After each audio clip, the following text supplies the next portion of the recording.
As-salamu Alaykum. Hello kids. How are you today? Are you ready for the next story?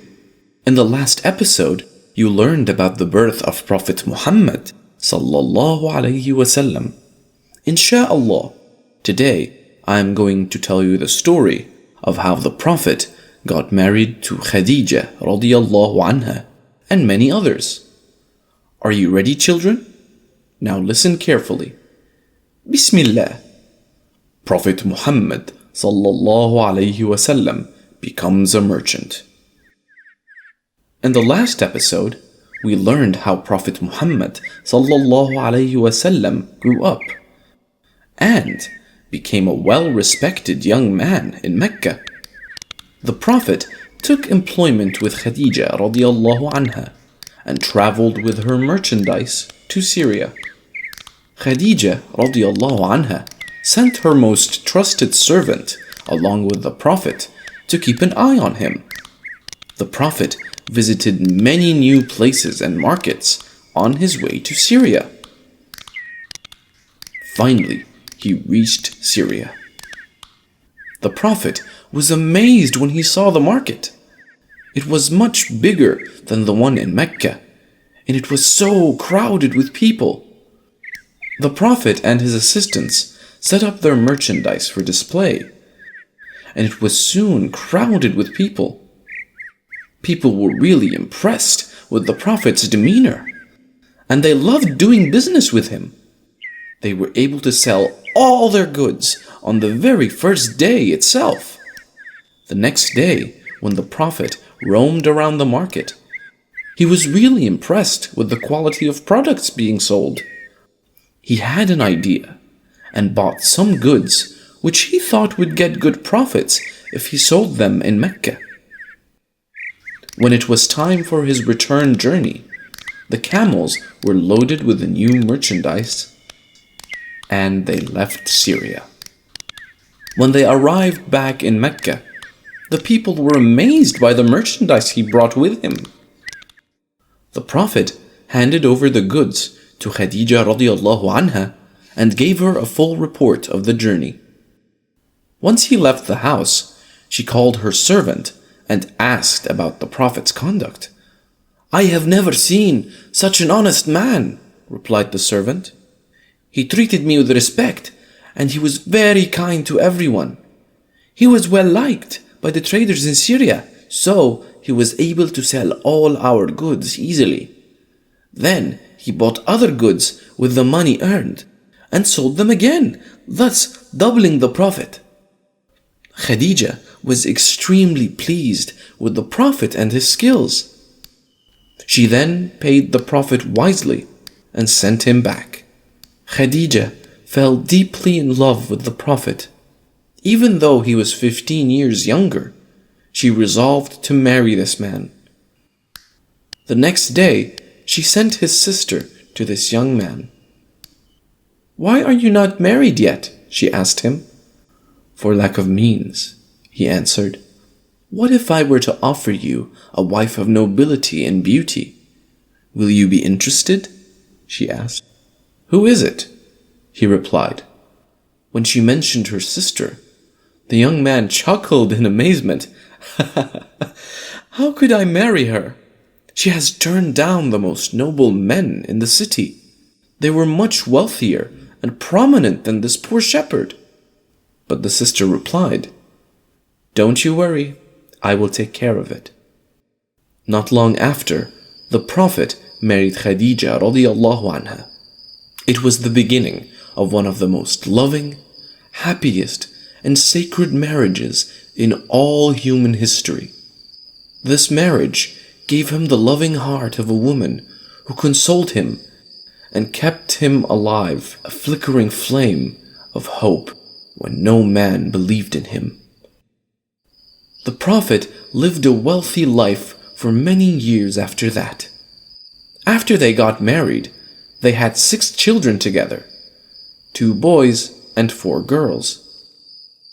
But none of the male kids survived, as they both died in their infancy, and both of them were really sad at the loss of their sons. Their daughters, Zainab, Ruqayya, Kulthum, and littlest Fatima brought much joy and pleasure into their lives. Many years passed. Once there was a huge flood in Mecca, which destroyed several buildings, including the Kaaba. Everyone was worried. They all wanted to get the repairs done to the Kaaba, but they were worried that some harm might befall on them if they tried to take down the walls. They waited many days, but no one came forward to take down the walls. One day, the leader of the clan, Al-Walid ibn Ali al-Mughira, walked in front of the crowd, took a pickaxe, and struck the corner of the Kaaba. When he struck, a section of one of the walls came crashing down. Everyone was surprised, and they looked at Al-Mughira if something happened to him. They waited for a while, but Al-Mughira remained unharmed. When the leaders saw this, they were reassured and decided to rebuild the Kaaba. They decided to put each major clan to work on a rotating schedule. Stone by stone, the entire Kaaba was carted away. When the workers reached ground level, they found the underlying foundation was made of a large green stone slab. Then they started rebuilding the Kaaba. One by one, they laid the stones.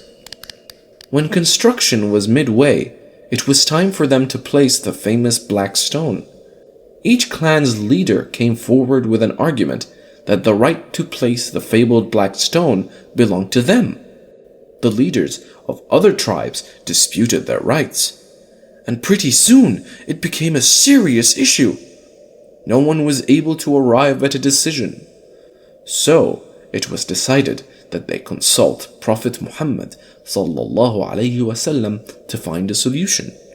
The Prophet thought for a while. Then he asked that a large sheet be brought to him. When they got him the sheet, he spread it on the ground and placed the black stone in the middle. Then he said, "Let the leaders of each clan take hold of the edges of this sheet." One by one, the leaders came forward and lifted the sheet in unison. The Prophet led them to the Kaaba as they carried the black stone together. Then they all placed the black stone standing together. Nobody felt slighted, and every clan was participating. The elders too were happy, and they agreed that it was the wisest decision. The Prophet always helped the poor and needy as well. Abu Talib fell into bad times, and the Prophet cleared all his debts using his personal wealth. The Prophet also undertook the education of his uncle's son, Ali, and brought him up. A year later, he adopted Aqil, another of his uncle's sons. Years passed, and the Prophet is in his 30s now. It was a time when there was frequent wars between different regions in Arabia. There was a group of people who worshipped the sun, the moon, and the fire. Then there was this other group who worshipped the idols. All of them fought with each other, claiming their religion to be better. Prophet Muhammad ﷺ didn't join any rebellion against idolatry, even though he didn't participate in the veneration of the idols himself. As the Prophet entered his 30s, he was very confused. He wanted to know the reason why he was alive, and constantly wondered what the purpose of his life was. He yearned for this truth day and night.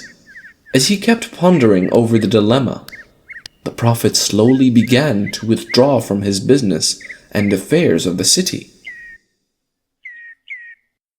Did you like the story, kids? If you liked the video, please click the like and subscribe buttons, and don't forget to click the notification icon to keep updated on all our videos. Insha'Allah, I will tell you the next part of the story of Prophet Muhammad ﷺ tomorrow. That's all for today. Goodbye.